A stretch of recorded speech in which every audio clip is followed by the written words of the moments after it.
തിരിച്ചറിയുക എന്നാണ്. ലാ ഇലാഹ ഇല്ലല്ലാഹ്, അല്ലാഹു അല്ലാതെ ആരാധനയ്ക്കർഹനില്ല. അല്ലാഹു എന്ന് പറഞ്ഞാൽ ഒരു കുലദൈവത്തിന്റെ പേരല്ല, ഒരു ദേശത്തെ പ്രമാണിയുടെ പേരല്ല, ഒരു രാഷ്ട്രത്തിലെ ഭരണാധികാരിയുടെ പേരല്ല, ഒരു കാലത്തെ ഛത്രപതിയുടെ പേരല്ല. അൽ ഇലാഹ് എന്ന് പറഞ്ഞാൽ യഥാർത്ഥത്തിൽ ഈ പ്രപഞ്ചത്തിന്റെ അധിപൻ ആരാണോ അവനെ മാത്രം ആരാധിക്കുക എന്നതാണ് അതിന്റെ അടിസ്ഥാന തത്വം. അതിൽ കറുത്തവനെന്നോ വെളുത്തവനെന്നോ ആഫ്രിക്കക്കാരനെന്നോ ഏഷ്യക്കാരനെന്നോ ഉന്നതനെന്നോ താഴ്ന്നവനെന്നോ അങ്ങനെ ഒരു വൈജാത്യങ്ങളുമില്ലാതെ എല്ലാവരും ആലോചിക്കുക, സൂര്യനെയും ചന്ദ്രനെയും ഭൂമിയെയും ഇവിടെയുള്ള മുഴുവൻ പ്രതിഭാസങ്ങളെയും സൃഷ്ടിച്ച് പരിപാലിക്കുന്ന ഒരു പരാശക്തിയുണ്ട്, ഒരു സൂപ്പർ പവറുണ്ട്. സ്റ്റീഫൻ ഹോക്കിങ്സ് പറയുന്നുണ്ട്, ഈ ലോകത്തിന് ഒരു അധിപനുണ്ടെങ്കിൽ ആ അധിപന് തുടക്കവും ഒടുക്കവും ഉണ്ടാവാൻ പാടില്ല എന്ന് അദ്ദേഹത്തിന്റെ ദ യൂണിവേഴ്സ് എന്ന പുസ്തകം പറയുന്നുണ്ട്. അതുപോലെ ഈ പ്രപഞ്ചത്തിന് തുടക്കമോ ഒടുക്കമോ ഇല്ലാത്ത ഒരു പ്രപഞ്ചാധിപനുണ്ട്. ആ അധിപനെ നിങ്ങൾ ഉൾക്കൊള്ളുകയും ആരാധിക്കുകയും ചെയ്യുക. ഓരോ മനുഷ്യന്റെയും വിവേകവും വിചാരവും ഈ ചിന്തയിലേക്ക് വരണമെന്ന് ദേശവ്യത്യാസങ്ങളില്ലാതെ ഭാവവ്യത്യാസങ്ങളില്ലാതെ മുഹമ്മദ് നബി സല്ലല്ലാഹു അലൈഹി വസല്ലമയും മുൻകാല പ്രവാചകന്മാരും ഒരേ ശൈലിയിൽ ലോകത്തോട് വിളിച്ചു പറഞ്ഞു. ഈ പ്രഖ്യാപനം തെല്ലൊന്നുമല്ല കുത്തക ശക്തികളെ വേദനിപ്പിച്ചത്. മക്കയിൽ വെച്ചുകൊണ്ട് പുണ്യപ്രവാചകർ സല്ലല്ലാഹു അലൈഹി വസല്ലം ഈ ഒരു പ്രഖ്യാപനം നടത്തിയപ്പോൾ അവിടെയുള്ള മേലാളന്മാർക്ക് സഹിക്കാനായില്ല.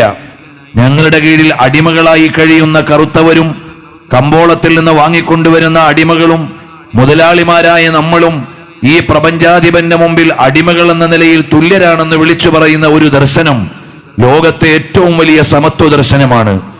എല്ലാവരും ആരാധിക്കേണ്ടത് ഒരു പരാശക്തിയാണ് എന്ന് പറയുന്ന ആശയം സ്വീകാര്യമല്ല. ഇങ്ങനെ മുഹമ്മദ് നബി സല്ലല്ലാഹു അലൈഹി വസല്ലം തങ്ങളുടെ പ്രബോധന നാളുകളിൽ ഒരുപാട് വിമർശങ്ങൾ നേരിടേണ്ടി വന്നു. പക്ഷേ സത്യം ജയിച്ച് മുന്നോട്ട് വരികയും ലോകത്തേക്ക് മുഴുവനും അത് പരന്നൊഴുകുകയും ചെയ്തു. പ്രവാചകൻ സല്ലല്ലാഹു അലൈഹി വസല്ലം മുന്നോട്ട് വെച്ച രണ്ടാമത്തെ ആശയം എന്തായിരുന്നു? മുഹമ്മദുർ റസൂലുള്ളാഹി, മുഹമ്മദ് നബി സല്ലല്ലാഹു അലൈഹി വസല്ലം അള്ളാഹുവിന്റെ ദൂതരാകുന്നു എന്ന അവിടുത്തെ വ്യക്തിത്വത്തെക്കുറിച്ചുള്ള പ്രഖ്യാപനമാണ്. ആ പ്രഖ്യാപനം പറയുമ്പോൾ തന്നെ മുഹമ്മദ് നബി സല്ലല്ലാഹു അലൈഹി വസല്ലമയുടെ ഐഡന്റിറ്റി എന്താണ്? വമാ അർസൽനാക ഇല്ലാ റഹ്മത്തൽ ലിൽ ആലമീൻ, പ്രപഞ്ചത്തിന് മുഴുവനും കാരുണ്യമായിട്ടല്ലാതെ തങ്ങളെ നിയോഗിച്ചിട്ടില്ല എന്നാണ്. അതുകൊണ്ടാണ് ഡൽഹിയിൽ ജീവിച്ചിരുന്ന ഒരു ഹൈന്ദവ കവിയുണ്ട്. അദ്ദേഹം ഒരിക്കൽ പറഞ്ഞു, റഹ്മത്തുൽ ലിൽ ആലമീൻ സേ ഹശ്ർ മേ മാനാ ഖുലേ.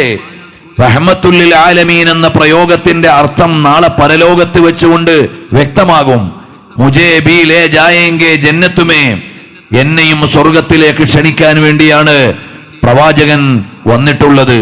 മേ ഹിന്ദു ഭി തലബ്ഗാറെ മുഹമ്മദ് ബി ഹേ, ഞാൻ ഹൈന്ദവനാണെങ്കിലും മുഹമ്മദ് നബി സല്ലല്ലാഹു അലൈഹി വസല്ലമയെ ഇഷ്ടം വെക്കുന്നയാളാണ്. കാരണം അവിടുന്ന് മുന്നോട്ട് വെച്ച ദർശനം പ്രപഞ്ചത്തിന് മുഴുവനും കരുണ എന്നതായിരുന്നു. ആ പ്രപഞ്ചത്തിന്റെ ഭാഗമാണല്ലോ ഞാൻ എന്ന് അദ്ദേഹം തിരിച്ചറിയുകയായിരുന്നു.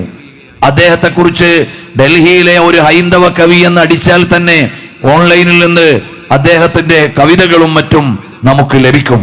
ഇതുപോലെ എല്ലാവർക്കും കരുണയുടെ അരുണപ്രവാഹം നടത്തിയ പുണ്യപ്രവാചകർ സല്ലല്ലാഹു അലൈഹി വസല്ലമ സുന്ദരനായ ഒരു സ്വഹാബി ബിലാൽ റളിയല്ലാഹു അൻഹു എന്ന കറുത്ത നിറമുള്ള സ്വഹാബിയോട് കറമ്പിയുടെ മോനെ എന്ന് വിളിച്ചപ്പോൾ മുഹമ്മദ് നബി സല്ലല്ലാഹു അലൈഹി വസല്ലമ തങ്ങൾ കുലീനനും സുന്ദരനുമായ സ്വഹാബിയോട് ചോദിച്ചു, അല്ല, ജാഹിലിയ്യത്തിന്റെ വിവരദോഷകാലത്തിന്റെ അവശിഷ്ടങ്ങൾ നിങ്ങളിൽ നിന്ന് മാറിയിട്ടില്ലേ എന്നായിരുന്നു.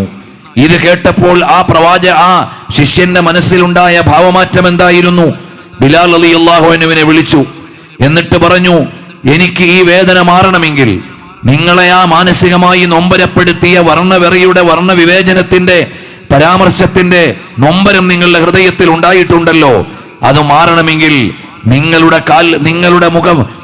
കാൽപാദം എന്റെ മുഖത്തേക്ക് ചേർത്തു വെക്കണം, എന്നാൽ മാത്രമേ എനിക്ക് ആശ്വാസമാവുകയുള്ളൂ എന്ന്. ഈ വിധത്തിലേക്ക് കളർ പ്രജുഡീസും കളർ ഡിസ്ക്രിമിനേഷനും മാറ്റിക്കൊണ്ടുവന്ന് സമത്വത്തിന്റെ മഹാദർശനത്തെ അവതരിപ്പിച്ച തുല്യതയില്ലാത്ത വിലാസമാണ് മുഹമ്മദുർ റസൂലുള്ളാഹി സ്വല്ലല്ലാഹു അലൈഹി വസല്ലം.